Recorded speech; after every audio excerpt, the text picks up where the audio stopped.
So I've loved Dolly. And for years and years, I've told people, I'm going to meet Dolly and we're going to be friends. They put out a casting call here in Nashville for a show for Dolly that she had produced. And they were basically like, we would love to offer you to be in the premiere. I got to talk to her about our song Dollywood. And I just will never forget it. It was insane. The Bible says that grief is kind of like a moaning too deep for words, which means it's a sound. 2021, that was one of the hardest years of our life. And the grief that we've gone through has only made us better songwriters and better partners to each other. We used to not just gloss over it, but it really was a reactionary, in my faith, I should say this right now. Yeah. We really learned to sit in the dark with each other. I have seen God show up in the places that were messy and the places Hey everybody, this is Rita Springer. Welcome again to another episode of the Rita Springer podcast, and Worship is My Weapon. I love when I have guests on, especially those that have what I think is just an amazing future ahead. Katelyn and Derek Drye, right? Drye. So close. Drye, but it's Drye-S. So the Drye, but Derek and Katelyn Drye. Yep. But why don't you say Dries? Dries. Because it's S. It is. That's a little too valley for me. Well, what is it? Is the S silent on the last name? No, the S is there. It's just if you're talking like Katelyn and Derek Drye, but then we're the Dries. Yeah. Does that make sense? Okay, but now I'm confused. So your name doesn't have an S. It's just that you're saying because it does have an S. Like legit. Oh wait, no, it doesn't. Plural. See, she doesn't even know. This is my blonde. Great I'm name. so sorry. Yeah. Okay. I don't even know. Katelyn and Derek Drye, but Boom. Dry. Got it. Dry. If you're gonna the Dries. And if you say it country, it's got a little. I love it. It does. It has a beautiful. Well, you guys have great accents. That's the first thing I thought of when I met you. Is you guys have great accents. That's great. But you've kind of been on the scene for a while, both the church scene, the worship scene, and then the really the country scene, which is, I love this. I love when I meet kind of more mainstream artists that really have a beautiful faith background. And you guys, we met at the barn. Didn't we meet at the barn? Yeah, that was our first ride. Yeah. And it was 3 years ago now. Was it 3? I think it was like 2. Definitely 2, maybe 3. I don't know. Okay, maybe a little over 2. Stacey Wilbur, she would know. Yes, Stacey. She'll check her calendar. But it was so sweet to meet you guys, and I just remember I remember the conversation. The song was great, but we just had a really beautiful conversation. Yeah. And I walked away, and you guys were one that I was like, I need to put them on my prayer board because I want to be able to watch people. I meet these people and I'm like, God's doing something with these people. Like God's doing something with these people. So I kind of sit behind the curtain. Yeah. And my curtain is Instagram and social media, obviously. And I get to watch little things that happen with you guys. And I just know, I just was like, God's going to do something with that couple. I love it. And I've written with you a few times since then. We've written some sweet little songs. I'm going to have you play one today live on the podcast. Yeah, of course. But I want to find out, I want you to tell your history. Yeah. I want you to go into how you got to Nashville, what your dreams are, and kind of just share with everybody watching what you guys do. North Carolina, right? I think even before then, the question we get asked the most and is kind of fun to tell is how we met. One of my best friends was dating her best friend. So naturally we heard of each other, and, well, I was always the girl who was very I don't know if I'm going to get married because I want to be a famous singer one day. And so I don't know if that's in the cards for me because I'm focused, Yeah. And my friend Joey would always say, well, you need to meet my friend Derek. Y'all would just be perfect. And they'd say, he's a great guitar player. I could see y'all singing together. And I was just like, this is too much. I don't know. He was dating somebody at the time. I was kind of, When you met him, were you like, oh? Well, so the first time I ever met him was at a Mute Mass show, which we love. Mute Mass. We love that. Yeah. Listen, we're country, but we like all the kinds of all music. But we were at a show and he was with a girl that he was dating at the time. And I knew I'd been talked up about this Derek. And I had no idea. Oh, he had no clue. Yeah. But I just felt so weird. But him and his girlfriend were there and we were with our friends Joey and Taylor, and Joey was like, she was like, this is Derek. This is going to be your husband. And I was just you must have played it but cool. it was like a funny, like they kept like, but they were serious. Anyway, I met him briefly and I was just like, hey, but he didn't remember that. And then once he wasn't dating anybody and I wasn't dating anybody, we decided to, like, Joey reached out to him and was like, I've got this girl I want you to meet. And he friended me on Facebook. And so, did you remember meeting her when you had a girlfriend? Didn't. We put that together You later, guys, you don't remember Jack. I do. He does. I think it's because you played it cool. You were probably 20 feet away, and you're telling the story like you were right in front of me, but I would have noticed. Yeah. Well, so then we finally met. I'm like, gotta call it how I see it. Basically, he friended me on Facebook, saw a video of me playing the guitar, which was a terrible video, and was like, we should talk about this over dinner sometime. So we talked on the phone. So cheesy. Then we met for Mexican, which is our favorite food still, and ended up talking in the parking lot that night for like 3 hours. And when we left, I literally texted Joey and he texted Taylor at the same thing, which they later shared with us. But basically it was, I said, I don't know how you knew, but I am going to marry him. Wow. Like, I knew the first night we hung out. I was like, can you kind of just roll that out? Yeah. I mean, when you said that, your friend said that, I'm like, I've never had anybody look at me and say, this is the guy you're going to marry. Oh, exactly. Sure. I know. It was. Were you like rolling your eyes being like, whatevs? Exactly. Yeah. No, I don't think you were looking for it by any means, right? Well, actually, my mom, the first time we all hung out, my mom had like called her and she had to like talk me into going because I was like, this is so lame. Like, I never do blind dates. Like, this is so weird.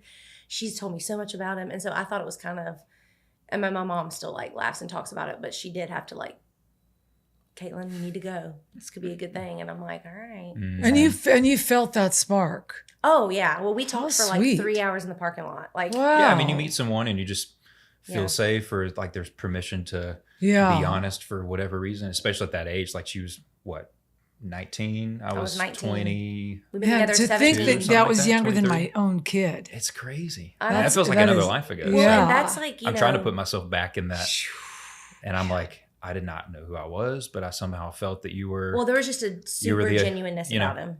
Well, yeah, you do have He's very like genuine. that. Even the way you talk, Derek, it's just like, it's very calming and very thanks. like, And he has been like we've been together 17 Hopefully not years. too monotone. No, we've been together 17 years and he has consistently stayed that way. Like, he's just. How long did you guys date? 3 years. 3.5 Before you years. got married? Mm-hmm. Whoa, that's pretty good. Because he wanted. That's not Southern. Usually you guys are let me add to the story the altar. here. Whenever she texted her friend that same night that we, I almost said got married. Our first that date. night we got married. Yeah. After that first date, I actually texted my best friend the same thing. Yeah. And then we heard about it probably the next day or two that the other person actually said that. So it kind of made it embarrassed that she kind of made it a little awkward. And then we went on our first like actual date without our friends, because that first date was kind of a double date, and then they just left us. So we sat in the car and talked. So our first like just you and I date, I feel like I think it was Salem Lake or something. I don't know. You took me to Macaroni Grill, and I was like, "This is Macaroni fancy. Grill. Create your own pasta, babe. And I thought it was Get it how you want it. I was like, the Macaroni Grill being fancy. Amazing. It was a canoe date. That's what it was. And then you took me canoeing, which is hilarious now because I'm like not outdoorsy at all. Oh, you would hate that now. I mean, I wouldn't hate it. But you would. Anyway. You would. So not when like you're like when you're meeting each other and you're talking, are you centered around? Hey, music is my thing. It has to be your thing. Oh yeah. Yeah. She pretty much started that conversation. Yeah. I was, as you know, just cool and collected, I guess, and like, yeah, wherever you want to eat tonight, honey, or whatever. I mean, what did you want to do? What were your childhood dreams? I mean, honestly, when I first picked up the guitar, that was my first time like feeling the entirety of my voice and my personality, because it just came out in the instrument. I cried the first time I heard Stevie Ray Vaughan, just because it was so. There's a second part to this, but it was just an emotional time for me to hear that. As I was able to pick up those things by ear, I was like, wow, I can actually do it, hear it, and then play it. Second of all, I learned later that my mom like used to listen to Stevie Ray Vaughan, like when she was pregnant with me. And he's never known his mom. Wow. His mom passed away. Yeah, she passed away when I was 8 months old. So in a lot of ways, I never knew her. But wow, how did she pass? Right. When you were via 8 suicide. months? Oh, whoa. Yeah. Wow, so that's a long trek your families had to make then. Do you have siblings? I have a lot of half brothers. Okay. Yep. So your dad got remarried? Mm-hmm. Wow. He sure did. Wow. Mm-hmm. So did you, when you're growing, North Carolina for both of you? Mm-hmm. Yeah, we grew up 20 minutes apart and didn't know each other until later. Yeah, I mean, Winston-Salem for her, Thomasville for me. Winston-Salem. Okay, I know that. I don't know Thomasville. Oh, yeah, because I lived in Charlotte for 8 years. Oh, that's right. Okay. Yeah. I love Charlotte. We now, how does that, just to stay there for a second, how does that define you as a, not as a musician, but as a man, not knowing, like, I grew up without a dad and my mother died at 21. So I understand almost the spirit of the orphan. Do you feel like sometimes when you're left in that area, music becomes your lifeline? It becomes the life raft. For you, is that really what it was that you... I mean, yeah, plain and simple, honestly. Yeah. My grandparents and my aunts, along with my dad, of course, like all chipped in because my dad was fairly young. I think he was only 21 when that happened. So they were young. So, I mean, I can't imagine what that feels like. And even now, you know, when they talk about it, it's as if it just happened type thing, you know? So, I mean, in a sense, you don't expect a certain healing from that because grief is a measure of your love in that sense. You know, it's not necessarily a bad thing to feel like it's right there in front of you. But you know, it's one of those things where I think for that reason we haven't talked about it much growing up, but when we did, it felt like a sweet time. Like, you know, your mom really loved you. It was a lot of affirmation involved in it, you know? So I never really doubted that she, you know, loved me or like left me or abandoned me. I've never really felt those feelings. And I think that had a lot to do with all them rallying around me. Hey, you guys, I just want to thank Amazing Life Foundation for making what I do here on this podcast possible. They are my rally team, my biggest supporters. Without Amazing Life, this podcast would not be coming to you. They've just got this insane team of editors. I've just had the best of the best, and I want to just give them a shout out. There's a lot of beautiful things that are coming out of Amazing Life Foundation, and I want you to stay tuned for some of those things. But I just want to shout out to them and thank them for making this podcast possible and bringing this podcast to you every Wednesday. And letting me do what I love to do. You know, what is so powerful, I think, about grief, especially for so many of us that have kind of walked through it or understand it on a level that's different than other people, is that the Bible says that grief is kind of like a moaning too deep for words, which means it's a sound. You know what I'm saying? Yes. It's a melody. It's a sound. It's a groaning. And I always think, man, the frequency of grief is so beautiful when it's found in the melodic, you know, tone, because it has a tone to it. And I'm like, I wonder if that's sometimes the power of music, even into the heart, because it's a moaning, you know, it's a moaning. Sorry, Derek. Oh my God. He's crying. Sorry. It's okay. Well, I'm gonna get a tissue. It literally doesn't happen often. That doesn't, but it's true. And I think, you know, the reason we both, I actually feel a lump in my throat too. Cause I'm just like, it's so true. Like, and I feel like we met you whenever, like, it was like, there were so many things that kind of came up at once. And then in 2020, like we've both gone through a lot of loss. Yeah. And in 2021, like that was one of the hardest years of our life. And that was, you know, one of those years where I say like, you know, shit hit the fan. Because it did. And like everything that we had gone through kind of came up at once. And that, you know, for about a year, we kind of didn't know what to do with it, but we sat in it, which was like the best thing we could have done because we needed to face it instead of just packing it and be a performer and like, everything's fine. It's like, no, just dive in and go there and deal with it so that we can be better people. We can go about our music and write, you know, and so we eventually ended up turning it to song and writing. Like that's like, I feel that's so healing. Well, we're in our stride now with the way we're writing because those feelings are coming out. Like the grief that we've gone through has only made us better songwriters and better partners to each other, and like, you know, like real. It's like real. We want real. And that's, you know, I feel like it's a journey, and you don't understand why things happen. But then when you get to this place where you're just like, I kind of see the dots connecting. Like all those things didn't happen for a reason. Yeah. But it's like you see these little dots, I call it dots on the map, and you see them all connect in a really cool way. And I mean, it's brutal some days, but like I think we both fully just have submitted to like the moment of whatever that day is. You know, I think it's why I fell in love with you guys, because I could see the authenticity of your journey, and that it wasn't like, you know, I never got this thing from you. I mean, we're all frustrated. Of course, you know what I'm saying? I mean, just being in the industry, it's like you get frustrated, but I was like, these two feel called, like they feel like this was on them when they were born. Oh yeah. And for whatever reasons, God puts it, because I think he's so great about helping us survive. Totally. Our crap. I mean, you know, that to me is like been the last, let's see, since 2021. So the last 4 years, that has been the thing. Like I have seen God show up in the places that were messy, and the places like when I was just totally frustrated and had all these questions. He's like, I'm just with you. Yeah. You don't need to get better all of a sudden.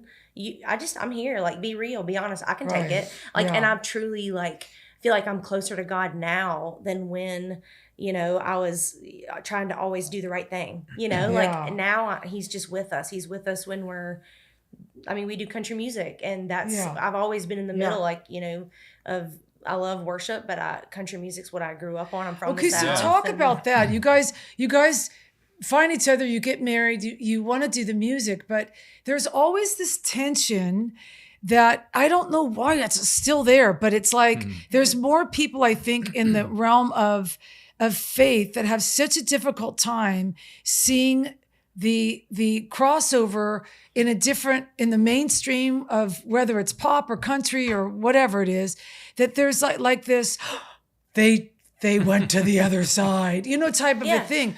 How have you guys walked out that tension that's there, because you have deep faith, you're letting God guide you, but when you say to somebody that doesn't understand that, well, we feel like God's called us to the country market. Yeah. It's like, interesting. Don't know if God would ever call. I mean, I think the singer-songwriter in us, whether we're talking philosophical or literal truth that we want to share, you know, I mean, there's plenty of people who do that well in congregational worship, and that's, I can't speak for them because it's very authentic in some ways, but for us, at least for me, I always felt like, not that it was fake, but it was just not my language. And I want to go to that's a great way to put it. Whether it's a dirt road church or a, you know, church with big lights or whatever, I want to go somewhere that's hungry, where I can just be myself and just kind of separate those two for that reason.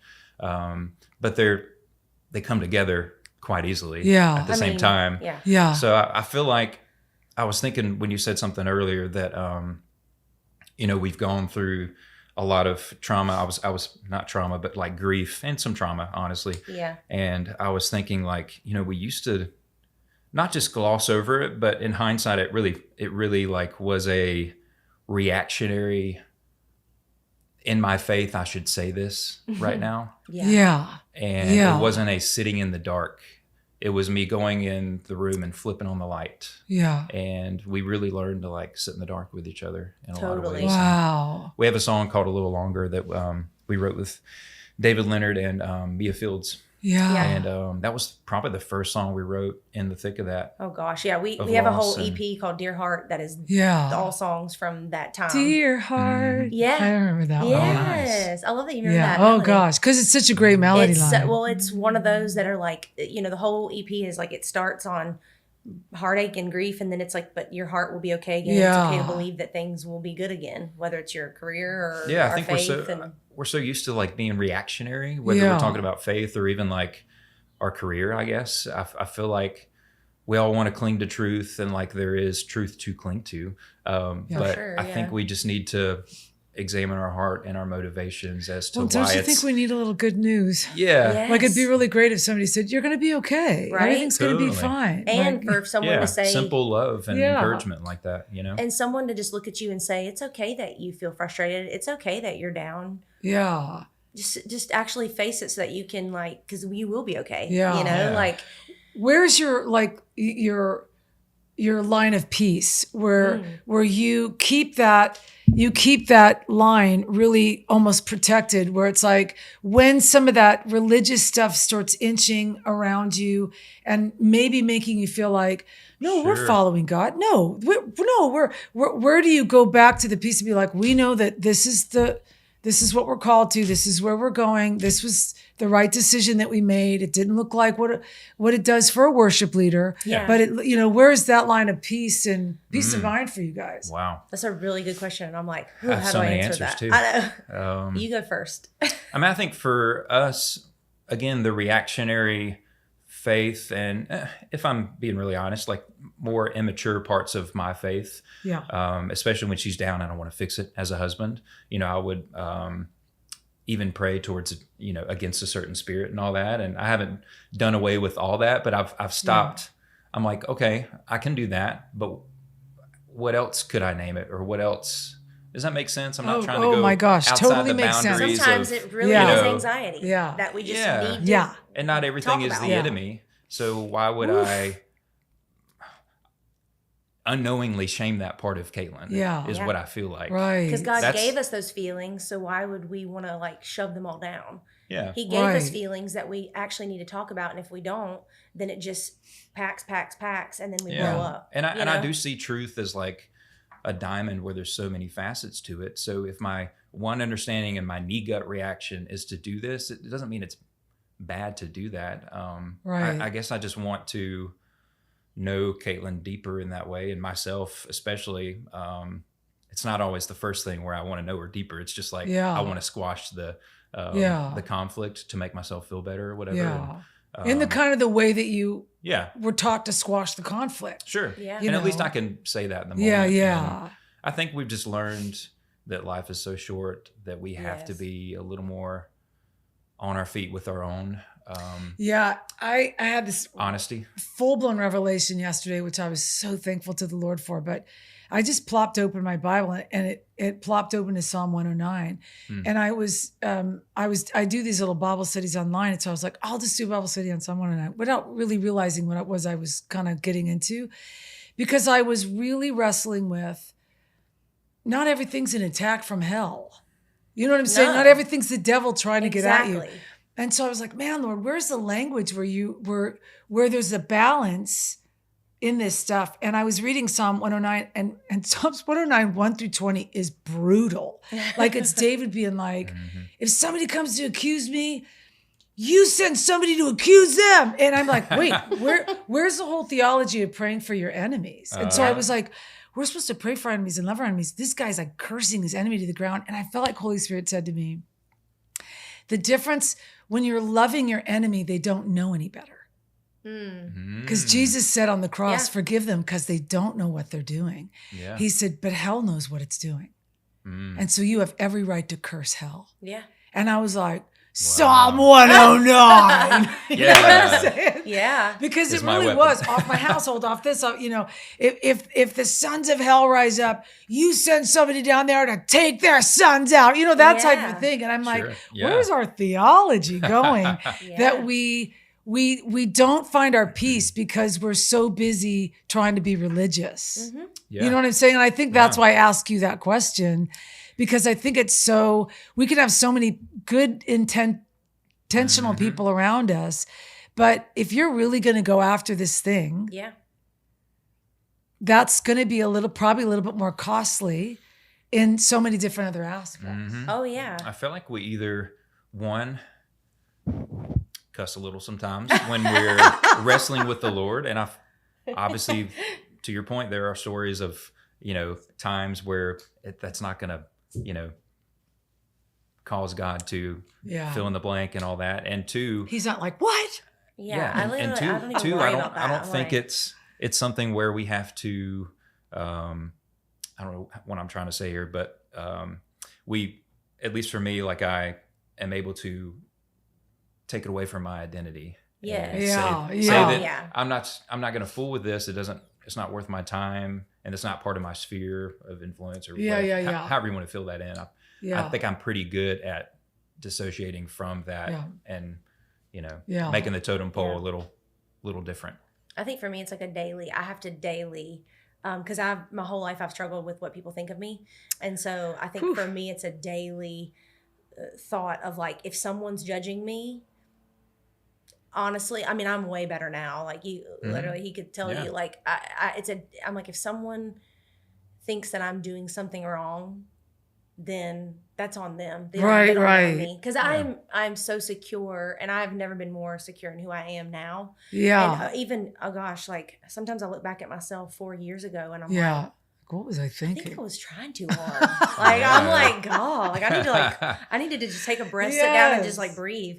But like a lot of it, what we do is just figuring out how to not try so hard. Not that that's our natural state, but it's if worry and fear is involved, then you're gonna not be in a state of play with your instrument or your voice or whatever. Don't you find it so funny? It's so funny to me, especially with women, that sometimes the most insecure people, or the people that struggle with identity, self-worth, whether we're good enough, smart enough, it's like, let's go into the entertainment business. I literally say on that. Camera all the time. Platforms? We literally have a song like that we just wrote, and there's a line in it that's like, most, unless you know her, you wouldn't know it, because like there's so many. I mean, people always think I'm just the most extroverted, and now on stage I am, and I can snap out of it anytime, and that's a problem sometimes, because I've in the past, learn to be an autopilot, but like now it's like, no, I am truly probably like an introverted extrovert. Like I need my space. Like,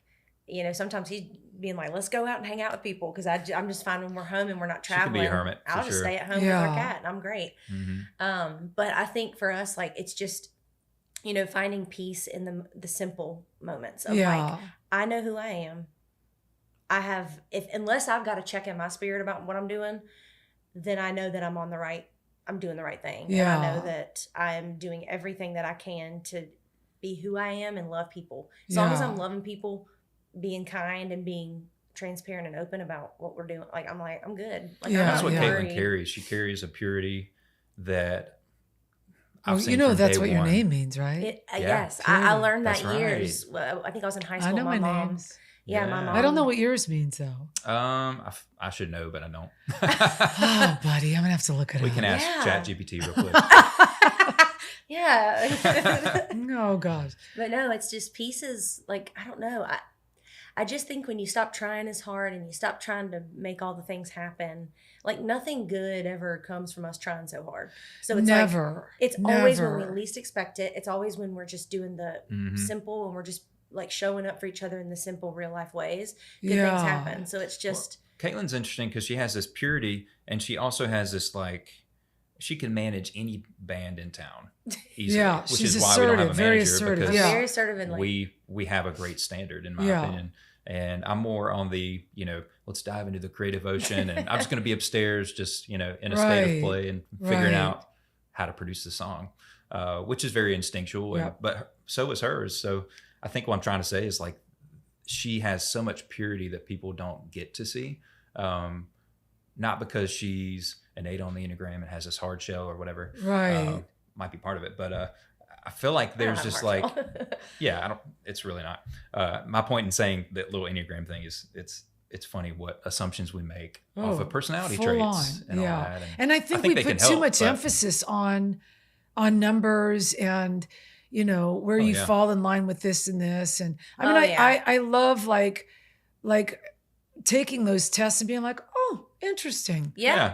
But even like, it doesn't define you. It doesn't define you. And I almost think that in this business, I found that the older that I get, the more that I mature into where I have a reset, where I want my reset, and where I want to be home with the cat. Yeah. Because that's my reset. Yeah. You know what I'm saying? Both of us, because there is Katelyn. something about when you're always on. Because when you walk up those 6 stairs to the stage and you're on, and my world's a little different than your world, but you're doing a service for other people. It's a lot of energy you're putting out. It would be one thing to be like, oh, this is all for the Lord. It's like, no, it's not. There's 2,000 people out there in a church service. You have to you're trying to help them along too, Yeah. And so I think there's so much about getting off stage and the exhaustion and recognizing as I grew older, like, why am I so tired? Oh, exerting that amount of energy just to do that thing. I need to find out what pulls me back to center. And sometimes it's with people. Yeah. And sometimes it's just home with the kids. Right. I mean, I sometimes wake up the next day from shows because I give my all every time. And I call it vulnerability hangovers because I'm always like, I think I said too much. And he's like, no, you were fine. I'm like, I don't know. And I like replay it over. I mean, but that's just real. And it is. I'm just trying to, it's like, I think I'm learning more and more just to not apologize for who I am. And like, I'm not going to be perfect. And over-functioning is what it is. Kind of gets you into that tunnel vision where you don't see the other possibilities, at least creatively. And it's the push and pull, which is makes us such a great couple because we get each other out of that. Hey guys, I want to just take a little segue here and tell everybody and get the word out about the new community and tribe that I am in the middle of right now on ritaspringer.com. If you want more content, I've had a lot of people ask me for when are you going to do this and when are you going to do that and when are you going to do this? Well, I have created a platform on my website under the tab community where you will be then taken to tribes. And I am inviting you to be part of my tribe. On that, there is a subscription tier that you can subscribe to where you can get different content. We are doing Bible studies and daily devotionals and throwing some cooking shows in there on my favorite recipes and doing mentorships and songwriting things that we're going to be uploading this year. So if you want to be part of my tribe, part of my community, please go to ritaspringer.com, click on that community tab and join my community. How do you guys deal with, because you guys are kind of doing this on your own right now. And I think that's a God thing because I think the timing of when you sign contracts, if you give God that timing, it's always going to be perfect and you're going to get the right deal. But you guys are doing this like, and there's a bit of schlepping in this industry. You know what I'm saying? Because if you don't have marketing, if you don't have this, you're doing all of that. Yeah. But the joy of that can be, I didn't know I could do this. Oh yeah. I didn't realize I had this in me. Where do you find the balance in that too? Because there has to be, with young people like you, there has to be a level of frustration with, well, it's supposed to look like this. Why isn't it looking like this? Yeah. How do you keep yourself tied to the now when you're struggling with the not yet? Honestly, it's the meat and potatoes rather than dressing up all the toppings. I feel like it's a cheesy analogy, but it's so true. Like you really have to reprioritize all the time as an artist, especially an indie artist, because I could think of a million things that we need to do that we don't have time to do. So my brain will be like, we have all these things to do, and I sometimes don't know how to turn it off. And perhaps that's a problem, rooted in blessing or whatever. We have plenty of things that we can do and say no to, but at the same time we do want to exponentially grow certain things to where we just don't have to do it all the time. And we just help each other prioritize is what I'm trying to say. Yeah, I mean, I think for me, it's just, I have to remind myself that, for me, it's like scrolling on social media, which sounds so basic, but like, I have to, if I'm in one of those moments of like, gosh, I just don't understand why, so we don't have a huge team, or we don't have, not even a huge team, but we don't have even like anyone really kind of like helping us out. We really are doing everything ourselves.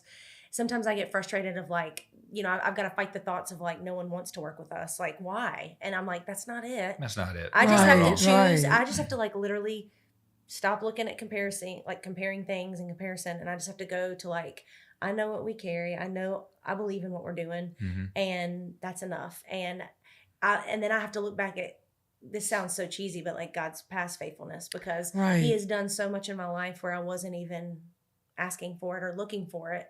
And then an opportunity comes up and it just happened. It's like, Yeah. and it was supposed to happen, but I wasn't trying to make it happen. Yeah. So I just have to rest in that he's got us. And I mean, it's hard. It's a daily. Yeah. I mean, and I think it has to be, right? Because the industry requires certain things that you have to do. So you kind of have to do them in order to get your name out there and do your part for what it's going to take to do what you feel called to do. It's like, if you just sat at home and was like, well, Lord, you'll make it happen. It's like, you have to, you have to get out there and do it. Yeah. But in doing that, do you guys like, do you feel limited in what you put out? Or do you feel like, man, the world is our oyster because we have nobody breathing down our necks telling us what to do? Does it make you somewhat more creative? What's always been a limitation to us, or at least I felt like, has somehow turned into, well, that's what makes you unique. That's what allowed you to figure out how to produce before you moved to town. And, all these things out of necessity. Not going to call all of them gifts, but dang near 90% of them feel that way. You know, and I'd rather, even if it was just 10%, I think I would take all the hardships and stuff just to get these tools in my belt. And like, I don't know. I have days where I go back. You feel the same way. I feel the same way, but there's days where I feel really lucky that we don't have someone's telling us how to do everything or what to do. But then there's other days where I'm just like, I see certain things that we could be doing or playing or shows or festivals that because we don't have a team, we don't get to play. Yeah. So, sure, there's a little barrier to entry, and but like again, I feel like that might be on purpose. Because I don't want to, even with the team, and again, not saying we don't need a team by any means, but even with the team, there are overcrowded funnels that everyone's trying to get to. These tours that they have to try to get to the same year after they had a next, other one, because otherwise the timeline looks like it's going down. So in some ways, I'm glad we don't have to struggle with the same funnels that are overcrowded. We do get the opportunity to do something fresh, and which I do feel like, we're in our lane. Like, we know our brand and what we're doing and the songs we're writing. And so we're doing our thing, and that is a gift. But I think, as far as like putting out music and all that, we're in this day and age where social media, if you have something, like, it's all about that as well. So, songs, you need to write something and put it out on social media. And then if it does well, like we had a song, Day Drinking, that charted because it went viral on social media. So, and there was no playlisting or anything. And so we've seen that like firsthand, but then not every song does that, even though it did well on social media. So then sometimes I'm like, if we had a team, would that help? But I don't know. Like, I have no clue. Right. I don't know if it's what you don't realize that you hear a lot of is you don't have the headache of not you guys can do whatever you want to do. Like there's a lot of other headaches on the other side that you wouldn't even know about until you were in there and being like so frustrated, and then wanting to get out of a label because they don't believe in you, or they don't put the stock behind you, or they're not doing enough. Yeah. I mean, you don't have that. You never know. Maybe that's what you're being saved from. Yeah. I believe that. Because you're learning so much in the process, and you are putting out, like you've put out this EP. We've put out a lot of music since 2018 was only the first time we put out anything. Yeah. And that's another reminder. I go, it really hasn't been that long since we put out music for the first time. It hasn't. No. So, and like, I'm really grateful for what we've put out, and I really believe in, the way you have to start somewhere. But even I look back at our other releases, and I'm kind of like, we're more ourselves now than we ever have been. Right. And I think too, that goes with timing. It's like, it just shows the progression. Yeah. It's, it's like, I think we can get so focused, and we put timestamps on stuff of like, this needs to be done by then, and we should have this by now. But it's like, I just think now, we were talking about this the other day, most of our favorite artists, like, really like had their first number one or whatever it was when they were in their late 30s or 40s. Wow. You know that Rick Beato guy on YouTube? I think he had a video just the other day where he averaged the age of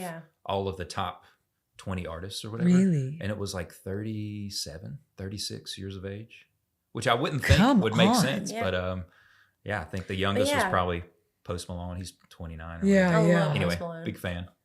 Now, another reason why I love you guys is because I think you guys are such poster kids for the independent artist. Mm-hmm. You know, there are so many independent artists out there that are asking the same questions. But honestly, if you really want to find where the good music is, a lot of it's with the independent artists.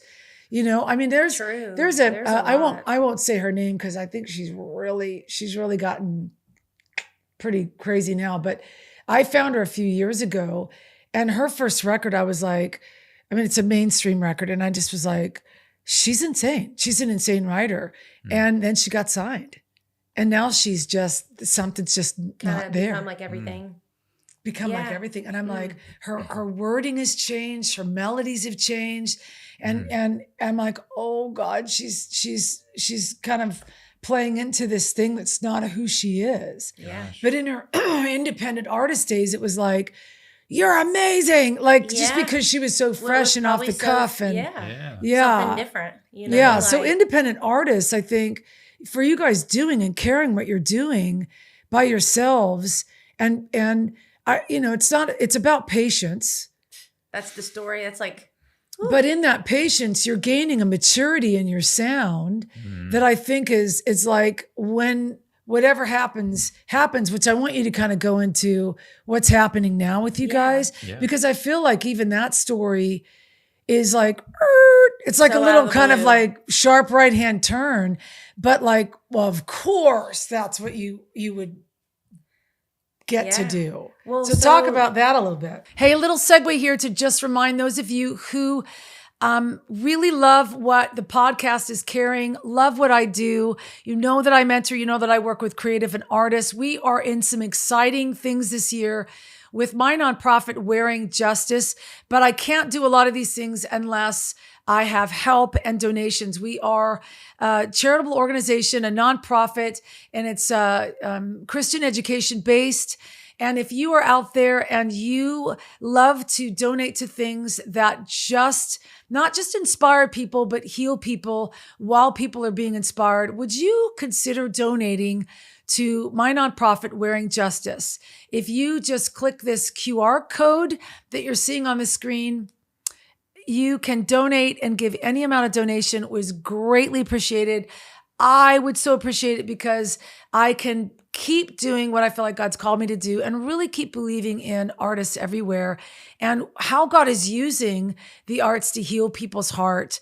And I love that. I just love what I do. I want to keep this up, but I need your help to do it. So would you consider today making a donation to Wearing Justice and help keep this all up and running?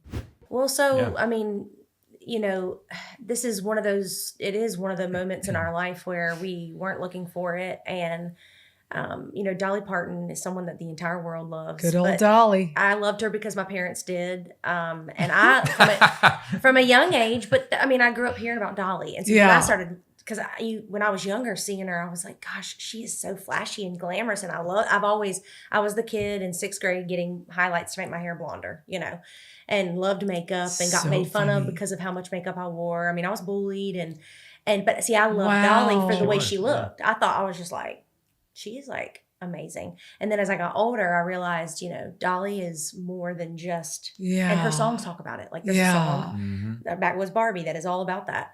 And, you know, I realized the writer she was and just who she is just insane. Like she's amazing. So I've loved Dolly. And for years and years, I've told people, you know, I'm going to meet Dolly and we're going to be friends. And prophesy it. I've always been someone who speaks things, like for sure have. And, you know, but I've never known how. We wrote the song we released it in 2021 called Dollywood. It's like our love letter to her. And put that out. And I thought that was going to be my moment to meet her. And we were going to be like surprised one day on stage. She's going to walk out. And that didn't happen. And so I was like, well, and people, you know, you haven't met Dolly yet? No. Anyway, last year. Did you ever come close? No. We did hear that she heard the song or getting the song burned on a CD, which is the way she likes to listen to songs. Of course, and old school. Our publicist basically sent the song to her team, team, and they said that she was gonna listen to it, but I never heard anything, so I was like, whatever. So I've just like let it go, still knowing one day I'll meet her. Well, back in the fall of 2024, they put out a casting call here in Nashville for a show for Dolly that she had produced called Threads, and they were looking for artists to kind of send in their, we're looking for artists to portray Dolly's music in their way, but, to have the spirit of Dolly. And so I had a few friends the same day that they announced it, send me the link, and they were like, if you don't apply for this, like, I'm going to like send you in myself. And so we already had a video, which is hilarious because we do 9 to 5 at our shows. And we already had a video on our phone, so I just immediately sent that in. Later to find out I was the first submission. Like, I think whoever sent it, like, I was the very first one, and I was like, of course I was. Like, here I am. Here's my Dolly song. Yep. But then I, long story short, made the callbacks. Mm-hmm. How many people? I don't know. There had to have been hundreds. There was hundreds. Yes, there was. I know there. Surely. I heard one of the gals say there was hundreds of submissions. And so we went in for the callbacks, but it was this thing of like, I just had a good feeling about it. And he came with me to the first callback. Yeah, you wanted me to go inside with you. And I was like, well, he was gonna I'm not auditioning, so I'll just stay in the car. And she's like, no, just come and sit with me. I was nervous. Yeah. And I was like, just come sit with me. Well, when they came out to bring me back, they were like, oh my gosh, we love your playing and your singing. Wait, did you play for her? So we ended up. I ended up So auditioning it was a as crazy well because they asked me to. Yeah, so we went in and did 9 to 5 for them, and anyways, made the show. Apparently Dolly was right. Wait! You got to tell me the details. Okay. Like right after the audition, they're like, "You're in." Well, they don't say anything. I mean, you're just like, oh, "Thank you." Yeah. You great job. Whatever. It's like it was at SIR. It's a typical audition. If you haven't done them, it's sometimes very high strung and like But everybody on the panel was great. And was there any like famous people on the panel, or was it all like execs? I mean, it's like behind the scene guys. They're all part of Skirmer Theatrical up in New York. So they do plenty of big things that I have heard about or maybe haven't. So. And then there was 2 folks that are over kind of the vocals of like rehearsals and stuff, and one of them is Laura Cooksey, and she is like a incredible background vocalist here in Nashville, like probably one of the best. And then David Wise, who does a lot of like, he's done Disney and just a lot of orchestration, like singing. They're so good. And great people. And are you walking out and in the lobby there's other people waiting and it's like it's like it reminded us like we did The Voice. We were on The Voice in 2022, and it reminded me of it's like that. We've done auditions, and it's just that. It's like everybody's like, hey, but you're like always looking at each other like oh, but you just have to like be yourself. And but I don't know, we had a good feeling about it, and just kind of went in and sang. They gave us 5 songs that we had to prepare that were part of the show. And we had to like memorize the lead and background vocals to all of it, not knowing what they'd make us or ask us to sing. But I'm telling you, that's piece cake for you. Oh, Katelyn. I rehearsed like 4 hours a day. Like he was like, I think you're good, and I was like, no, like I'm. You don't want to overdo it, but she nailed it. So, did they like pull something? Yeah, they'd say, okay. Well, actually, the first day they were like, pick which one you want to do. So I did. I'll Always Love You, and I just kind of Dolly's version is. I mean, I love Whitney's as well, but her version is just so with great. The orchestra. Yeah. And so I did that, and then they asked me to do Blue Smoke, which is one of the songs I'm actually singing in the show now. More bluegrass, yeah. Yeah, it's very bluegrass and sassy, and so then they were like, okay, like great. And then we didn't do any background vocals the first day. Then I found out that night, like 10 p.m. You got a call back. I got the call back for the next day. Okay, so wait, how many people get the call back? So when we went back for the second call, like for the first call back, I'm not sure how many they had. Yeah. But when we went back the next day, there was like 15, 16? 10 to 15. I don't remember. All right. Of us. And we all had to go in together and sing our songs for everybody in front of the panel. Yeah. I was like, all right, switch to soprano here, go down to alto, so that type yeah, thing. we all led a song that they asked us to do. They'd say, we want you to sing this. And they asked me to do Light of a Clear Blue Morning, which is what I'm also singing in the show. And you're like, absolutely. What do you need? Yeah. Oh, I was I'm ready for whatever one you want. And then after that, they made us all go up and they'd switch us around and say like, okay, Katelyn, you take tenor. So-and-so, you take alto. Wow. And whoever's on lead, and they would switch it. Like, so it was like you better had like known your music. And so I'm glad. I was like, I'm so glad I practiced, because I'm not a technical singer. I've always just learned everything by ear. Yeah, so you don't read music, which is fine. Yeah. I'm not all that lingo is like foreign language. I'm like, this sharp at bar what? I'm like, what does that mean? Yeah. And so I had to know. No. But were you practicing in a certain key? What if they changed the key? Yeah, so they sent us like mock-ups. Got it. Okay, so you knew the key. You were like, I got this down. For the parts you couldn't read, like on the staff, because I mean, anyone can mostly hear the lead and stuff. But, she would ask me like, what is this note or whatever. So you're like, am I singing this right? And he's like, yeah, you're on the right. Did you come in with the second audition and play? I think it was the first audition. It was the very first. They wanted me to like, they said, hey, you're the guy in the video. We love this and that. Y'all sound great together and you're playing. But you want to come in and play? They wanted me to bring my guitar in. I was like, well, I didn't bring a guitar. So I had to go find one. At SIR, but they had like one bar up at the one. front. So we sang 9 to 5 in person with them and it was our saucy version. It was meant to be for him to walk in with me for sure because it was crazy. Now he's playing all the strings in the show. Yeah, they got me on dobro, which I haven't owned a dobro in a few years. And like, have you heard of dobro before? Yeah, like it's a resonator. Beautiful instrument. It's a square neck, which means the neck is just super thick. You can throw some huge strings on it and really lay into it. And you play it on your lap, and it's. I mean, that's a gift instrument. To be able to play one of those things. I've missed it, so I had to buy another one for the show, and I'm just like, oh, this is my heartstrings right here. Wow. So that was when you got it? So the premiere, yeah. So found out I got it. They were like, we would love to offer you to be on the premiere. Wait. Okay, hold on. I just need the deets. So when you left that 15 people ensemble for, like, thing. Weeks. Well, they would like for send people weeks. Home in the It was a while. So like after they would sing, they would have us all go out and wait. And then they were like, Lois, bye. Well, literally they would send some people home. And I was just like, but they kept calling us. So then it was down to like 5 of us.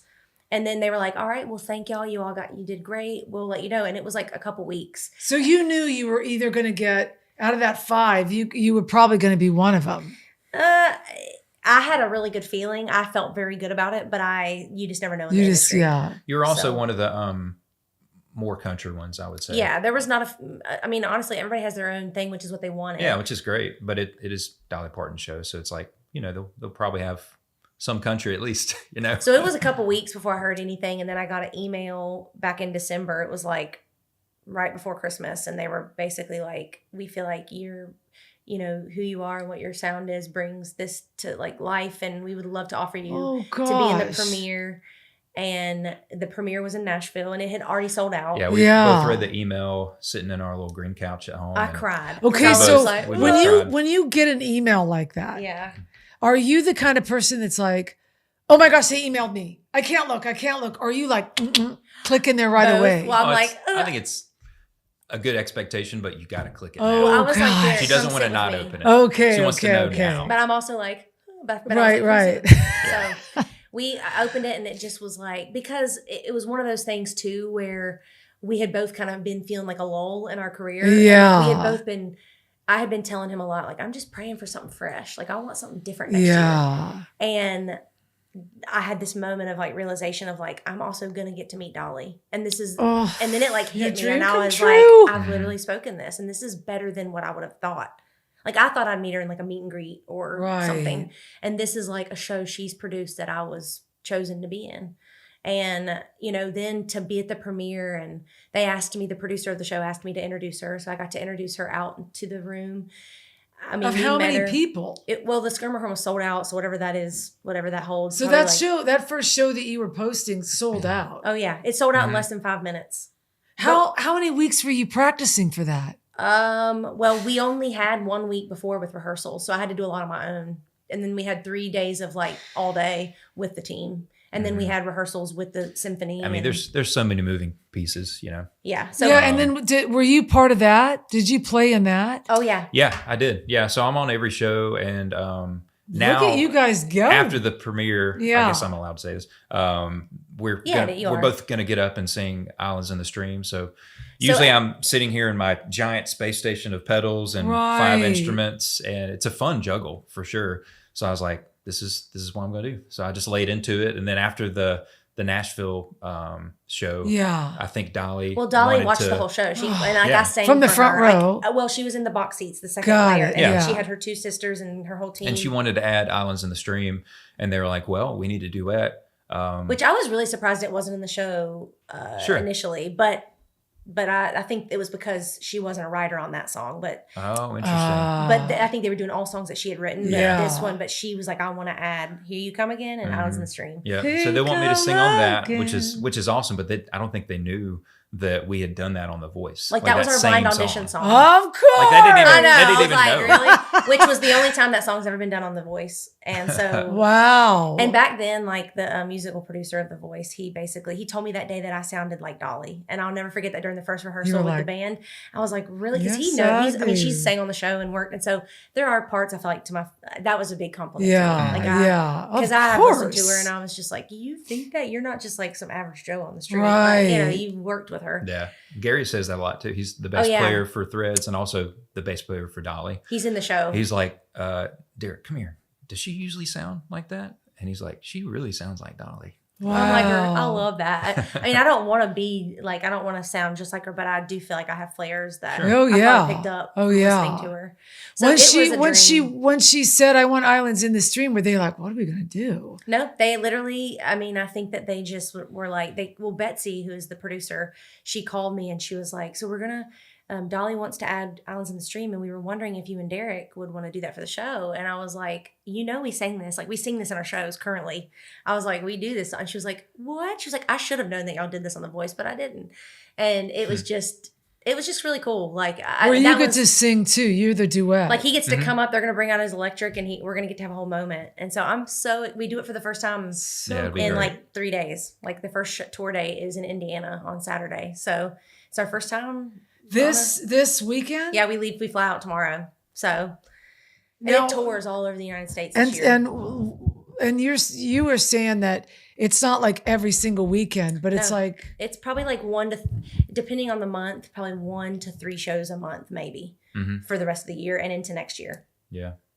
So about the next year and a half at least. Wow. But it's so cool because like they, they're promoting the Dryes as well, like us. Like, and so it's like they are. When they see in the programs, like it's all our bio of what we've done. And so it's just so cool that we get to be a part of something like this that Dolly has her stamp on. I mean, that's the thing. That's the thing that blows my mind is if you had gotten anything before this. Yeah. If you were tied into something or on a different tour, you would have never been able to do this.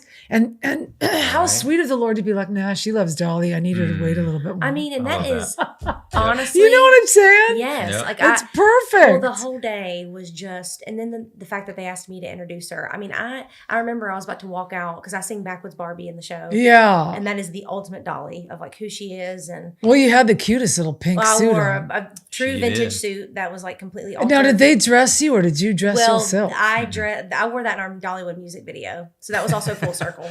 I got to like stand beside her. That is the best. I know. I was like this, but I was about to pass out. Like I was so, I could see her just like sitting there and I was like, if I screw this up, I'm going to hate myself forever. But I had practiced and so I just prayed and I was like.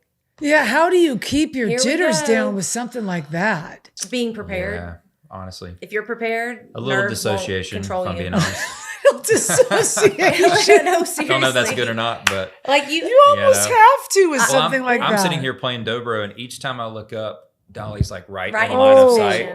So I go to play my solo on Backwoods Barbie on the lap steel, which for travel you can't really bring a pedal steel on every little plane that you go on. So, and my suggestion was like, well, I could play all the pedal steel licks on lap steel, which was really hard. And in hindsight, I was like, I probably shouldn't have said that. But anyway, I was looking at Dolly playing all these pedal steel licks on lap steel, meaning you have to kind of like bend behind the bar. And anyway, it was fun.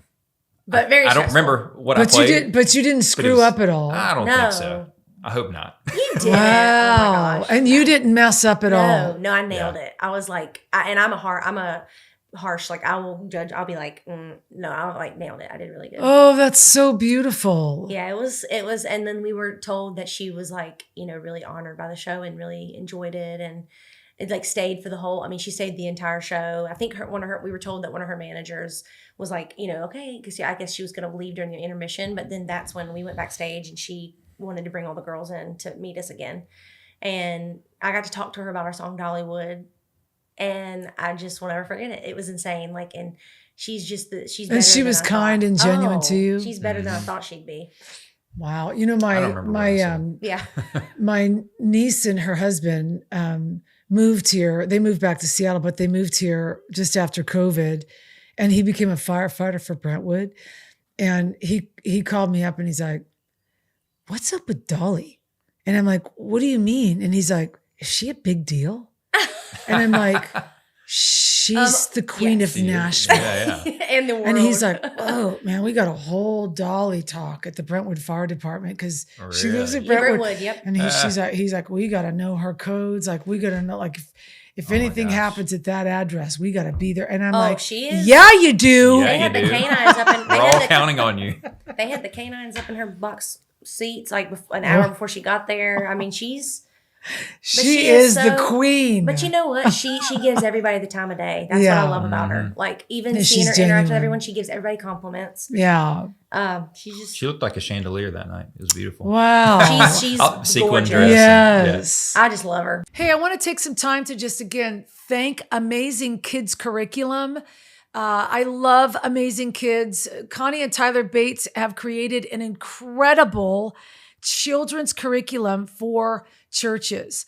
And what is so great about this is if you're planting a church and you are, maybe perhaps you're in a church that's maybe not a big church, but it's a small church that's growing, but you really need Bible-based, Holy Spirit-filled curriculum for your littles in your church. This curriculum is stunning.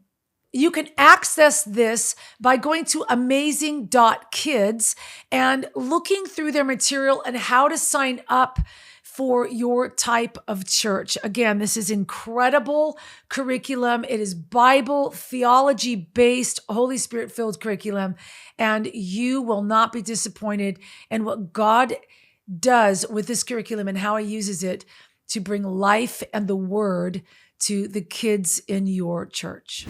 Now what? So now we are on the show, and my manager Katelyn is booking us an acoustic tour based off all these dates, and we're moving some flights around to be able to just enter new markets essentially. And we're just booking our own shows right now, and we are just. Do you have time when you go to one of these cities to be like, "Hey, we're here Saturday"? Yes, so that's what we're like. I'm kind of just like doing that now, like just emailing people, and we had some in the last year. I've had like our social media kind of pop off because of us sitting on the porch doing videos. Yeah, of course. And so people have said do an acoustic tour. So I'm just like cold emailing people and being like, "Hey, we're the Dryes. You should have us play." Yeah. And so we're getting lots of dates on our own, which is like crazy, but it's a lot of work. But that's the Lord. That's the kindness and the sweetness and the timing of the Lord. So we're just doing our thing. I just think that's beautiful. Yeah, I mean it definitely is, and there are so many parts in our story where I'm like, I see everything connecting, and I've got to just breathe and rest into that, and just know He's got us. Pressure's off. We just have to be ourselves and like put out the most us music that we can, and hopefully it When you think about how you both were designed to shine, from heaven, like we're all designed to do something. Yep. What would you say God says about you? And does he talk about you when you're on the stage, or does he talk about you when you're just... So it's funny you say that, because my therapist has asked me that. He always would end every session with, if you're on stage, Katelyn, when you are performing, say it, the whole room's full, but then you see God walk in the back. What does he say? It's like about everything you? freezes. He would ask me that. Like that's so weird. I just had a deja vu of you asking me that, because I've honestly had a hard time of being so harsh with myself, and I can be very just like perfectionist. And he's like, "But what does God say about you?" And it's always, every time he would ask me, I would end up in tears. And I think God's just like so proud of me for overcoming and going through so many things, of having like my character questioned, when I'm honestly like one of the most genuine people there is. And I think, he's just proud. That's your gift for sure. Yeah, it's my gift. And I think the enemy's tried to attack that. I do think that. That is one phrase I will say, like the enemy has tried to attack the purity and like what people have thought about me. Even when you're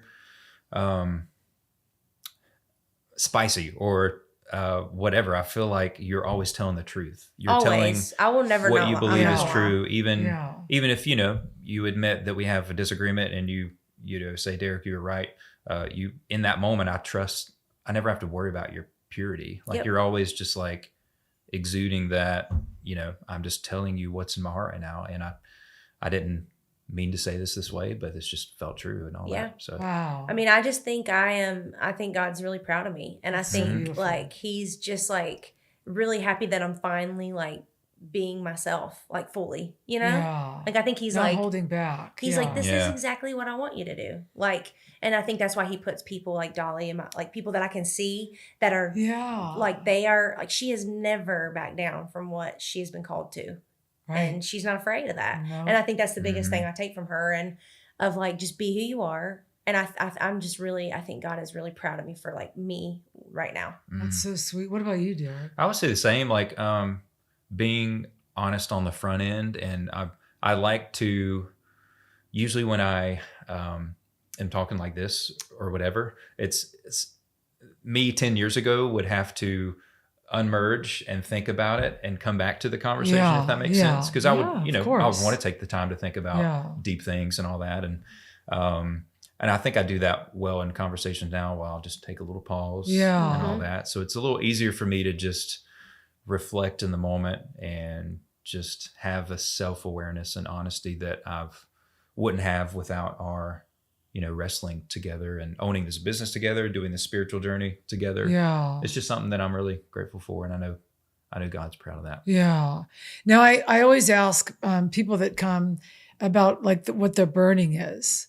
Burning? Yeah. Like the difference between, I say this all the time at the show, people are probably so sick of it, but I think it's such a beautiful concept, and it's really helped me navigate what I was truly made for. Yeah. And I think when we're created, God puts in us a light, like a burning that every room I go into, when I'm aware of that, I'm exuding that. Yep. Yeah. But you can either burn for the thing God's called you to burn for, or the opposite of it. Mm-hmm. So some people that are born to burn for peace will burn for rage. Yeah. Yeah. Cause it's like what they're called to will be the like, they have to fight it's what that like, you're usually attacked in the opposite direction of what you burn for. So I found that because the Lord was asking me, and I was like, he was like, what is the common attack that's always taking you out? And I was like, discouragement. Mm-hmm. And so the opposite of that is encouragement. Yeah. And so I'm like, I burn for courage. And so I always ask people what they feel like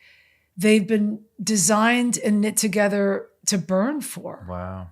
I think mine is definitely making people feel safe. Yeah, that's great. Yeah. That is, I have no doubt. In that, I know that when I walk in a room, I will make everyone feel like they matter, because they do. Yeah. And I know that's a gift of mine, even on stage. Like that's one of my favorite parts about performing, is looking out into a different room and seeing people and like seeing what they carry. Cause I do believe God's like also made me like an empath. Like I feel things from people that are like sometimes overwhelming, but also really helpful when I'm singing and on stage. I kind of know where to focus. Right.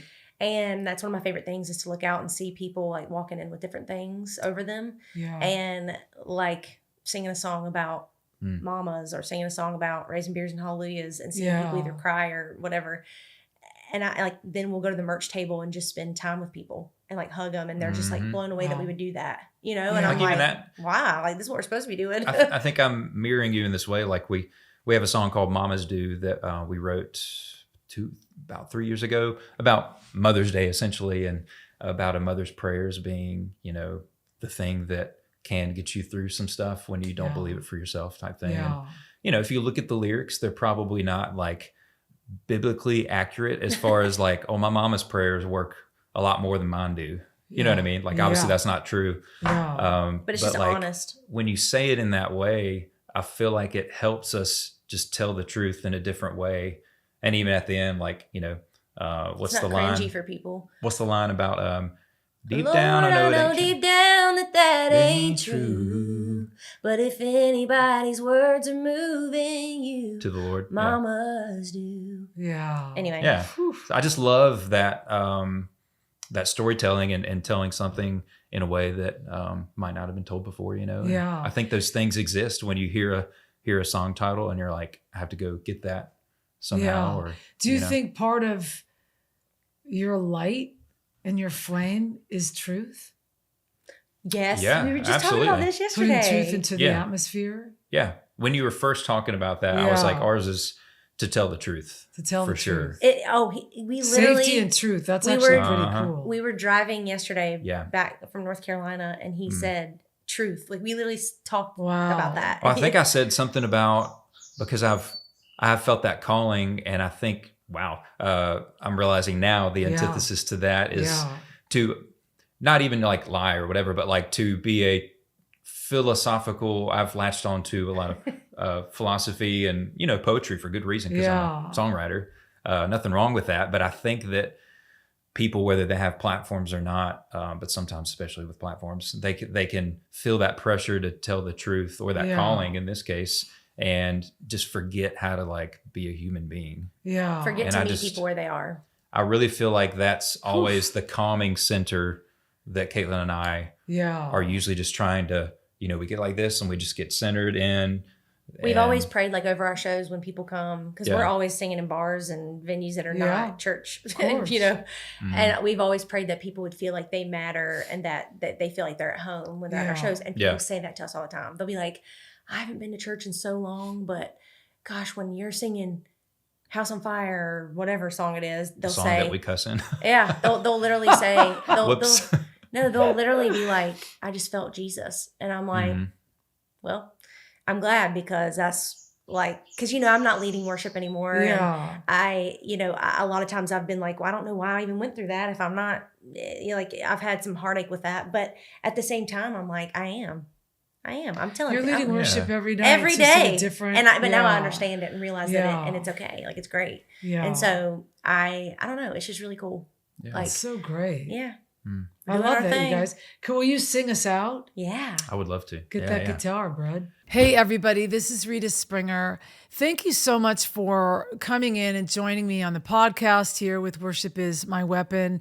There's a lot of things I'm doing right now. And one of the things that we provide alongside this podcast is a newsletter that we do, that we send out to those of you that are subscribed, where I just answer questions and kind of give you information. And sometimes you guys are able to write in with questions that you just are curious about. We love that. We love that interaction. I actually love to interact with those of you that want something a little bit more beyond the podcast. So if that's you, make sure to get our newsletter, sign up for our newsletter, subscribe to the newsletter, and stay in touch with all the things that we're doing here on the podcast in that newsletter.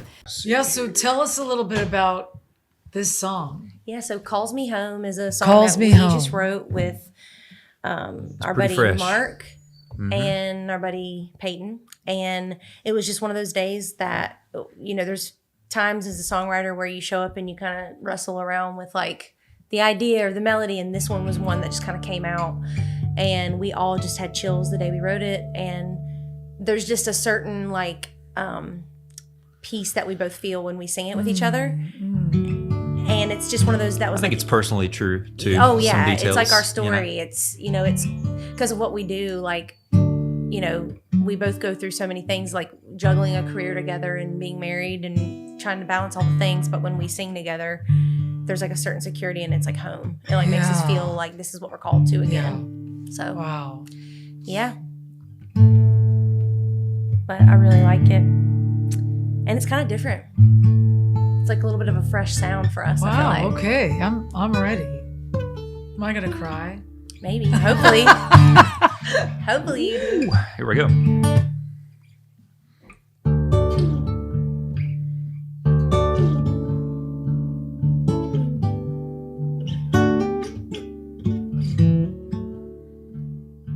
She comes to me in the morning. Heaven sits on the porch and my day is made. It's barely even daybreak. Her heart is easily broken. Lest you know it, you wouldn't know it. But I ain't going nowhere. I just let her know right there. You can take it, you can take it, you can take it easy. You got me, I got you, I ain't never leaving you alone. Yeah, you're my home, till the good Lord calls me home.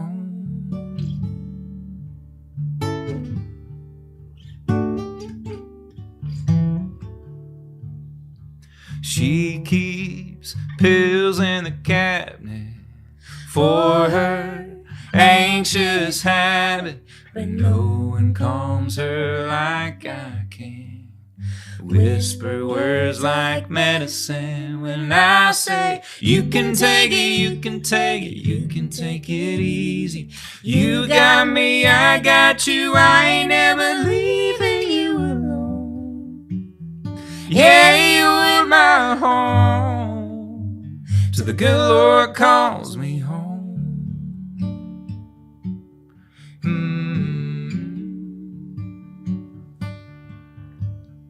If home is where the heart is, then my broke heart would take it hardest. If she goes first, I'd visit her grave and say that you can take it, you can take it, you can take it easy. Don't worry about me, baby, someday you'll see me. You got me, I got you, I ain't never leaving you alone. Yeah, you're my home, my home,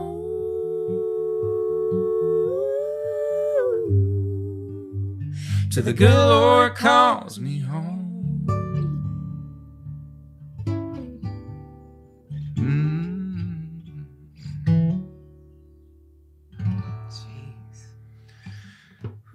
Jeez.